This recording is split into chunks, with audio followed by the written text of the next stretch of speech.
Pengadilan Turki menyetujui fungsi bangunan bersejarah Hagia Sophia diubah dari museum menjadi masjid. Presiden Turki Recep Tayyip Erdogan menandatangani dekret presiden soal status Hagia Sophia pada Jumat tanggal 10 bulan 7 waktu setempat. Dekret yang diserahkan ke Direktorat Urusan Agama Turki itu berisikan permintaan agar bangunan Hagia Sophia difungsikan kembali sebagai masjid. Presiden Turki Recep Tayyip Erdogan mengumumkan, warga dapat melaksanakan ibadah sholat di bangunan bersejarah Hagia Sophia pada 24 Juli 2020. Erdogan menyebut sholat Jumat pada 24 Juli akan menjadi ibadah pertama kali di Hagia Sophia usai status bangunan bersejarah itu diubah dari museum menjadi masjid.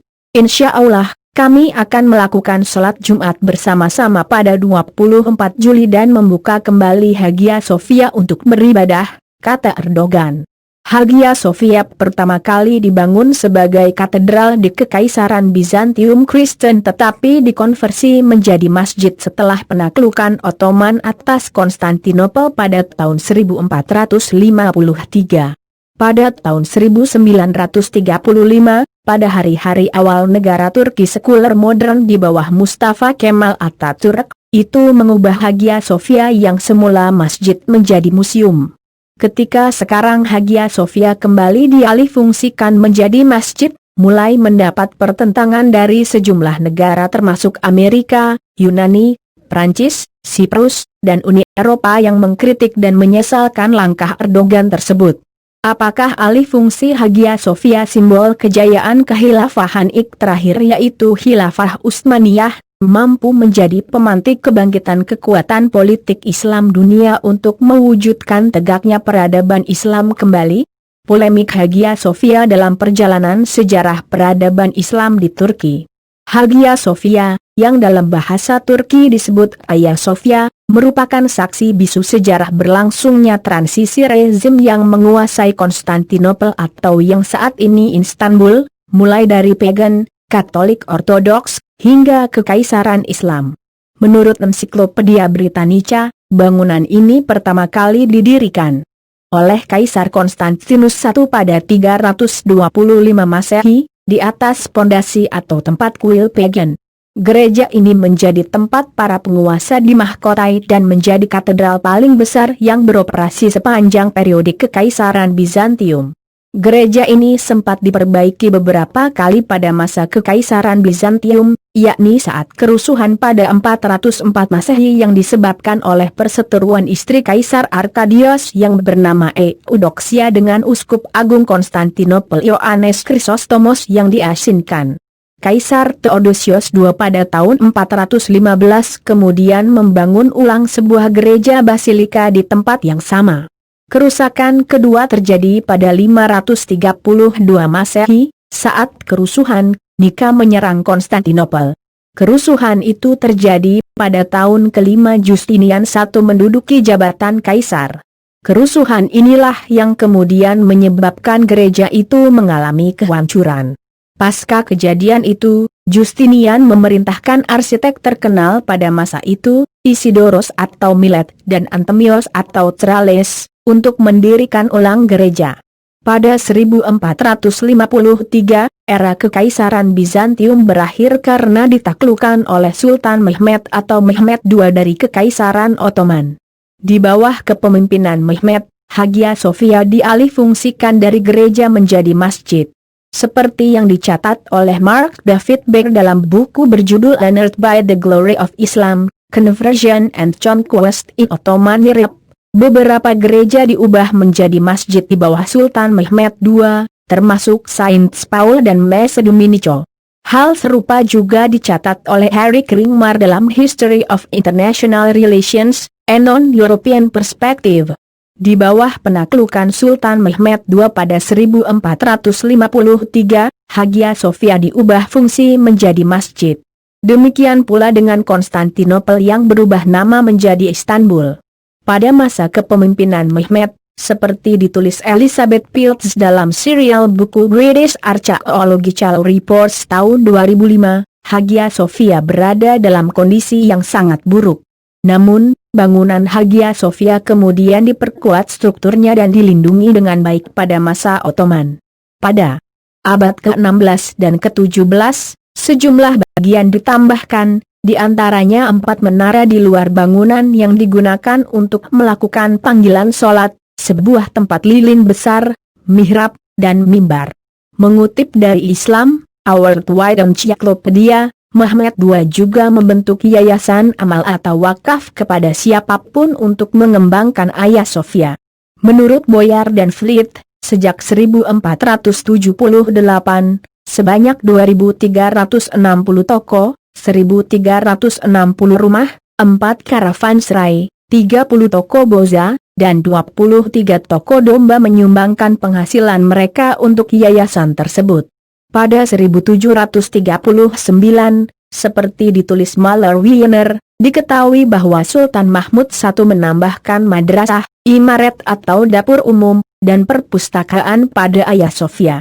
Pada tahun 1740, Pondok Sultan atau Sultan Mahfili dan mihrab baru ditambahkan di dalam bangunan. Pada tahun 1935, pada hari-hari awal negara Turki sekuler modern di bawah Mustafa Kemal Atatürk merubah Hagia Sophia menjadi museum. Pada 2005, sebuah organisasi mengajukan petisi kepada Dewan Negara Turki, pengadilan tinggi negara tersebut, mengklaim bahwa bangunan bersejarah itu adalah milik yayasan yang didirikan Sultan Mehmed II. Pada 2015, seorang ulama membacakan Al-Quran di dalam Hagia Sophia untuk pertama kalinya dalam 85 tahun. Tahun berikutnya, otoritas agama Turki mulai menjadi tuan rumah dan menyiarkan ayat-ayat kitab suci selama bulan suci Ramadan dan azan dikumandangkan pada malam nuzulul Quran. Organisasi yang mengajukan petisi, dalam pertempuran hukum selama 16 tahun, yang mengatakan Hagia Sophia adalah milik pemimpin Ottoman yang merebut kota pada tahun 1453 dan mengubah gereja Bizantium yang sudah berusia 900 tahun menjadi masjid akhirnya membuahkan hasil. Pada Juli 2020, Dewan Negara Turki setuju dengan para pembuat petisi dan menyimpulkan bahwa akta asli di bawah Mehmed II menetapkan bangunan itu sebagai masjid, dan penggunaan di luar itu dianggap ilegal. Menyusul keputusan itu, Presiden Turki Recep Tayyip Erdogan segera mengalihkan pengawasan gedung dari Kementerian Kebudayaan Turki ke Kepresidenan Urusan Agama. Sebagai catatan, dalam salah satu gambar yang diunggah oleh salah satu akun, terdapat gambar dokumen dengan tulisan Tapu Senedi, dalam bahasa Inggris. Arti harafiah dari kata-kata tersebut adalah Title Deed atau Land Register. Dokumen tersebut merupakan dokumen yang menunjukkan hak kepemilikan, utamanya kepemilikan terhadap suatu tanah atau properti. Dokumen ini bukan merupakan dokumen jual beli yang sempat menjadi viral perbincangan. Berdasarkan penelusuran salah satu laman tanggal 14 Juli 2020, lebih lanjut terkait dokumen Tapu Senedi tersebut melalui platform Yandex menemukan nama Ebul Fetih Sultan Mehmed Vakf sebagai pemilik dari properti atau tanah tersebut. Catatan singkat, kata Vakfi berarti foundation atau yayasan. Sebenarnya Hagia Sophia adalah bagian dari bangunan atau harta rampasan perang. Harta rampasan perang dibagi-bagi kepada umat Islam, dengan ketentuan tertentu, dan ada yang dikuasai negara. Ketika dikuasai negara maka penggunaannya dipakai untuk kemaslahatan umat. Oleh karenanya, sebenarnya tidak diperlukan jual beli apapun dengan pihak yang dikalahkan. Adapun apabila kemudian ada deal-dealan antara Al-Fatih dengan pihak gereja maka itu sebatas kebijaksanaan dan kemurahan hati pemimpin Utsmani kala itu. Dan perlu diingat, gereja yang dijadikan masjid kala itu hanya satu saja, Hagia Sophia, di antara banyak gereja yang ada. Itu dikarenakan Hagia Sophia selain gereja juga digunakan sebagai markas komando Raja Kaisar Konstantinus. Secara harfiah, ganimah berarti sesuatu yang diperoleh seseorang melalui suatu usaha. Menurut istilah, ganimah berarti harta yang diambil dari musuh Islam dengan cara perang. Bentuk-bentuk harta rampasan yang diambil tersebut bisa berupa harta bergerak, harta tidak bergerak, dan tawanan perang. Dilihat dari sejarah perang, kebiasaan ini telah dikenal sejak zaman sebelum Islam. Hasil peperangan yang diperoleh ini mereka bagi-bagikan kepada pasukan yang ikut perang tersebut, dengan bagian terbesar untuk pemimpin. Setelah datangnya Islam, pembagiannya diatur secara jelas tanpa ada yang harus diistimewakan. Keabsahan mengambil ghanimah dari musuh yang dikalahkan dapat dilihat dalam firman Allah pada surat Al-Anfal ayat 41 dan 69. Ayat 41 surat itu secara jelas memuat siapa saja yang akan mendapatkan ghanimah tersebut.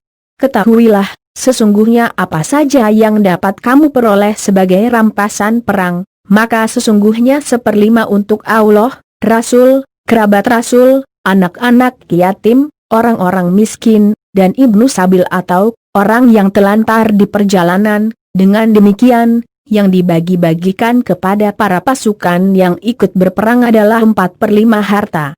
1/5 bagian lainnya dibagi kepada pihak-pihak yang dicantumkan Allah dalam ayat di atas. Adapun surat Al-Anfal ayat 69 berbunyi, maka makanlah dari sebagian rampasan perang yang telah kamu ambil itu, sebagai makanan yang halal lagi baik dan bertakwalah kepada Allah. Hukum halalnya mengambil harta melalui jalan perang ini juga terdapat dalam sabda Rasulullah yang diriwayatkan oleh Bukhari dan Muslim dari Jabir bin Abdullah yang artinya, Allah memberi saya 5 hal, yang nabi-nabi sebelum saya tidak mendapatkannya, dijadikan bagiku bumi ini sebagai tempat sujud dan suci, maka di mana saja seseorang dari umatku dipanggil sholat, maka sholatlah dan dihalalkan bagiku ghanimah. Sementara bagi umat sebelumku tidak dihalalkan, oleh sebab itu, untuk negara non-muslim seharusnya tidak perlu memperdebatkan hal tersebut.